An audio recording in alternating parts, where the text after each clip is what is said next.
శ్రీమాత్రే నమః శ్రీ మహాసరస్వత్యై నమః. శుక్లాంబరదనం విష్ణుం శశివర్ణం చతుర్భుజం ప్రసన్నవదనం ధ్యాయేత్ సర్వవిఘ్నోపశాంతయే. శారదా శారదాంబోజ వదనా వదనాంబుజే సర్వదా సర్వదాస్మాకం సన్నిధి సన్నిధిం క్రియాతు. శ్రీమాత్రే నమః శ్రీ మహాసరస్వత్యై నమః. మనం ఈ రోజున కోర్టు సమస్యల్లో కానీ కోర్టు చిక్కుల్లో పడిన వారు బయటపడాలంటే మానవ ప్రయత్నంతో పాటు దైవశక్తి కూడా చాలా అవసరం.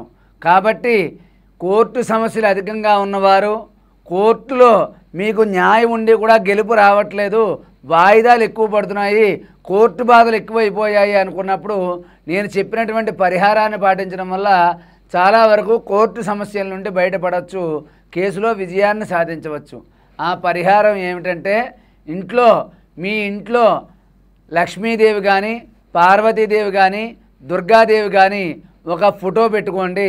ఆ ఫోటో దగ్గర శుక్రవారం నాడు ఒక రాగి పళ్ళెం పెట్టి రాగి పళ్ళెంలో 3 తమలపాకులు వేయండి.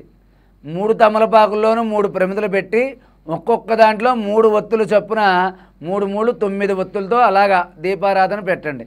దీపారాధన పెట్టిన తర్వాత అమ్మవారికి జాజి పువ్వులు అని దొరుకుతాయి.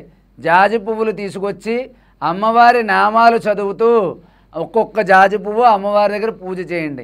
తర్వాత శ్రీమాత్రే నమః, ఓం శ్రీం నమః, శ్రీమాత్రే నమః, ఓం శ్రీం నమః అనే మంత్రాలతోటి జపిస్తూ కొద్దిగా కుంకుమ పూజ చేయండి. 27 సార్లు కానీ 54 సార్లు కానీ చేసిన తర్వాత తీయని పదార్థాలు కానీ అరటిపండును ముక్కల కింద కోసి చిన్న చిన్న ముక్కలు ఇన్ని ముక్కలు కోసి ఆ అమ్మవారి ఫోటో దగ్గర పెట్టి నైవేద్యం పెట్టి వాటిని మీరు తినడమే కాకుండా కొంతమందికి మీ దగ్గరలో ఉన్న వారికి పంచిపెట్టండి.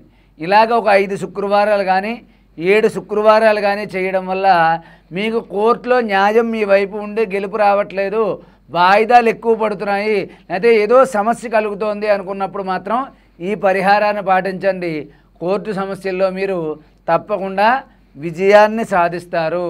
అదేవిధంగా మీరు ప్రతినిత్యము కూడా సాయంత్రం పూట అంటే సూర్యాస్తమయం తర్వాత చీకటి పడడానికి ముందు ప్రదోషకాల సమయంలో శివాలయానికి వెళ్ళి శివాలయం దగ్గర మీరు రావి ఆకులో కొద్దిగా పసుపు కుంకుమ వేసి అక్కడ ప్రమిద పెట్టి నువ్వుల నూనెతో దీపారాధన చెయ్యండి ప్రదోషకాల సమయంలో.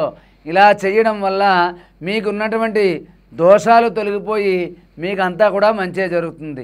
అదేవిధంగా ప్రదోషకాల సమయంలో ఇంట్లో కూడా దీపారాధన చేసుకుని అమ్మవారికి సంబంధించినటువంటి స్తోత్రాలు చదువుకోవడం వల్ల కూడా మనకి ఇంట్లో దోషాలు అనేవి లేకుండా మొత్తం అన్నీ పూర్తిగా తగ్గిపోతాయి, నెగిటివ్ ఎనర్జీ పోతుంది, అంతా పాజిటివ్గానే ఉంటుంది.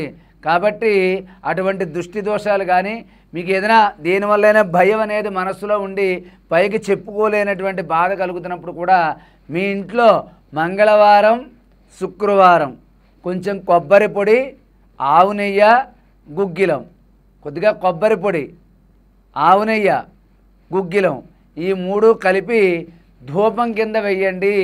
మీ ఇంట్లో ఎటువంటి చెడు లేకుండా మొత్తం అంతా కూడా నివారణ అయిపోయి మీ ఇల్లు ఎప్పుడూ సుఖ సంతోషాలతో ఆనందంతో ఉంటుంది.